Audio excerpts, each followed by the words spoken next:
What's up, old school homies? Today we're going to talk about how to make slow progress. Slow progress is definitely the way that you want to go.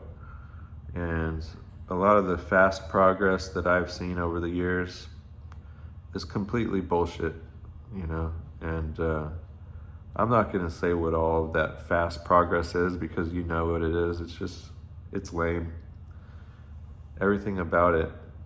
And once you get trapped into it, you sort of believe in it.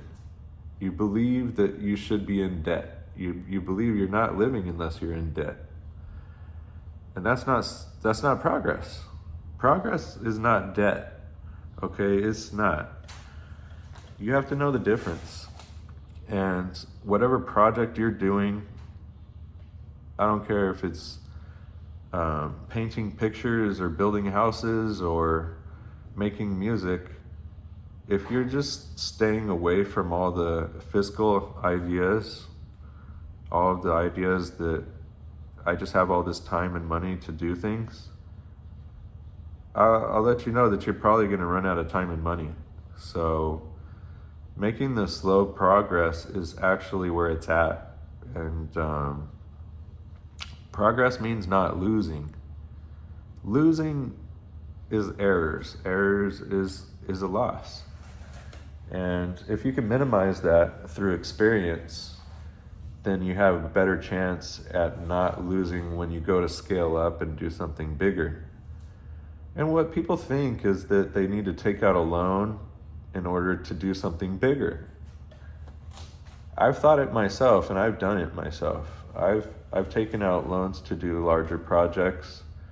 And the main problem with that is that you are guaranteeing that you have an idea that's going to make the money right back, right? You're going to get it right back. So when it doesn't come right back, it's scary, isn't it? You're like, now I'm in this debt, and how do I get out of it? It's going to take a long time. I'll usually get up into around $4,000 of debt, and then I'll be like, shit, how am I going to get out of it? Around $4,000, how are you going to come out with that in like one day or 1 month? You would have to work pretty hard, right? And you're going to get too tired to do it. So I would recommend not going into the debt in the first place for any reason. And you might think I'm full of shit for this, but I personally don't like the feeling of being in debt. So that's your first notion of slow progress versus progress. If your progress required a whole bunch of debt to even get it started, you're still going to feel like you haven't made any progress until you've paid off the debt that you started off with. You always intended to pay off your student loan or your house loan or your car loan, but within that time, maybe something happened to your house, maybe something happened to your car, maybe something happened to your job, maybe something happens to all kinds of things. And now you're back into this place where you took money that you didn't have, and now you have no progress to show for it because you're still in debt. Now, I've seen people go really far. You can make this look really fancy. You can go really far into making it look like you have things progressing, but they're really not. And I hate to say it, but I have a friend that owned a business, and we all thought he was pretty rich.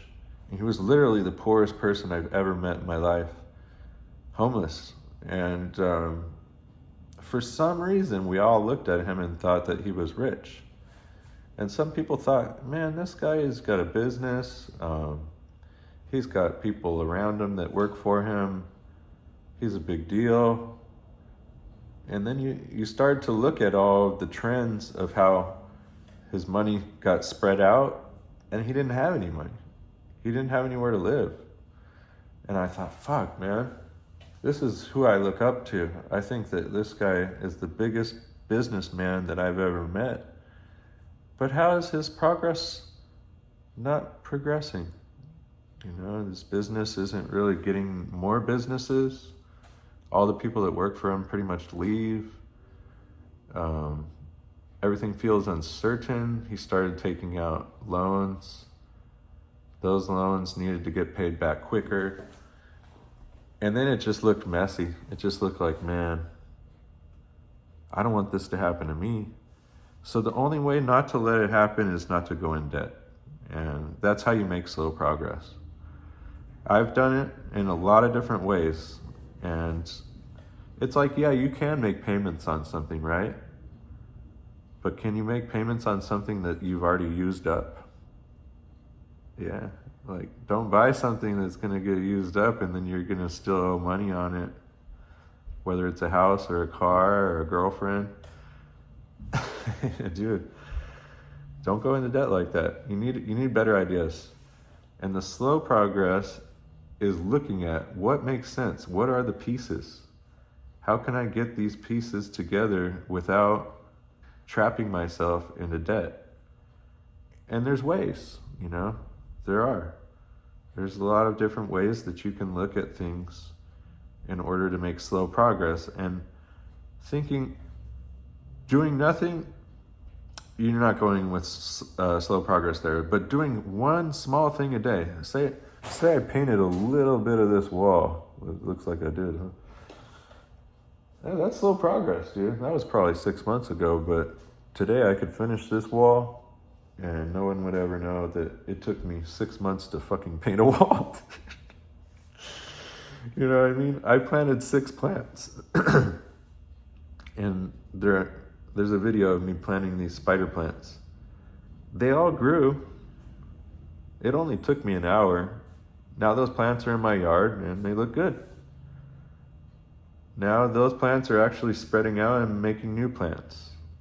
Plants are a good way to see the progress thing.